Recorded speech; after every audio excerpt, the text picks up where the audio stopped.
Have you ever walked into a cafe and suddenly forgot how to hold your hands? Like your body turned into a public performance. You feel every blink, every step, every tiny movement. And the worst part, it feels like everyone can tell. If you've ever felt too aware in public, like you're being watched, judged, measured, this isn't you being dramatic. There's psychology behind it. And once you see what's happening, it gets a lot easier to breathe again. So, let's decode the mind of someone who feels painfully visible. Number 1. The spotlight effect. Your brain puts a flashlight on you. Here's the uncomfortable truth. You feel like you're the main character in other people's heads. That's the spotlight effect, a cognitive bias where you overestimate how much people notice you. You think, they saw me hesitate. They noticed my voice crack. They can tell I'm nervous. But most people are too busy thinking about themselves. They're replaying what they just said, worrying about their hair, checking if they look awkward too. Your brain, though, doesn't accept that because your brain uses your own attention as proof. If you're watching yourself closely, it assumes everyone else is too. So your self-awareness becomes evidence, even when it's not real. Number 2. Self-focus attention. When you zoom in too far, you lose the room. People who feel too aware in public usually don't have a weak mind. They often have a sharp one. You're observant. You pick up micro signals, tone shifts, facial expressions, energy changes. But that gift can turn into a trap. Because in social situations, your attention flips inward. You start monitoring yourself like a security camera. How am I standing? Am I smiling enough? Was that response weird? What do I do with my hands? This is called self-focused attention, and it's closely tied to social anxiety. Not always the extreme kind. Sometimes it's subtle, quiet, high-functioning. And here's what makes it worse. The more you monitor yourself, the less natural you become. So you act slightly off, which makes you monitor more, and the loop tightens. It's like trying to fall asleep while checking if you're falling asleep. The checking keeps you awake. Number 3. Social comparison. Your brain ranks you before it relaxes. Some people enter a room and think, nice place. Others enter a room and think, where do I rank? That's social comparison theory in real time. Your brain scans for status clues. Who seems confident? Who seems attractive? Who looks like they belong?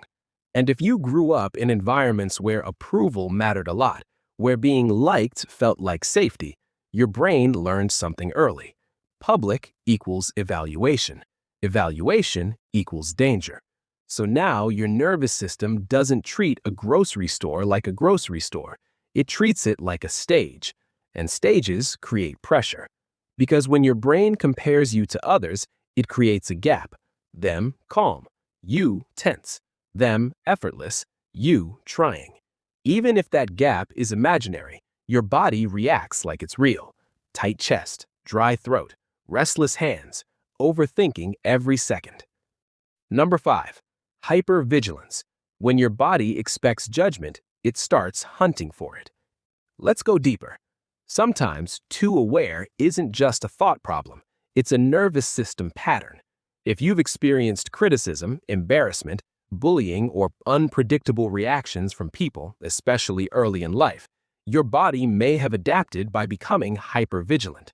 Hypervigilance means you're always scanning, not because you want to, because your body learned it had to. You walk into a room and your brain asks, who's safe? Who's judging? Where's the threat? And here's the brutal part. When you scan for danger, you'll find evidence everywhere. A person doesn't smile back. Judgment. Someone whispers, it's about you. A laugh across the room, you assume it's aimed at your existence. Not because you're irrational, because your nervous system is trying to protect you with the only tool it trusts, attention. But attention without balance becomes fear. Number 5. Metacognition. You're aware of being aware, and that creates a spiral. Some people just feel awkward. But people who feel too aware think about feeling awkward. They watch themselves having thoughts. They analyze their own reactions while they're still happening. That's metacognition, thinking about thinking. And it can be powerful.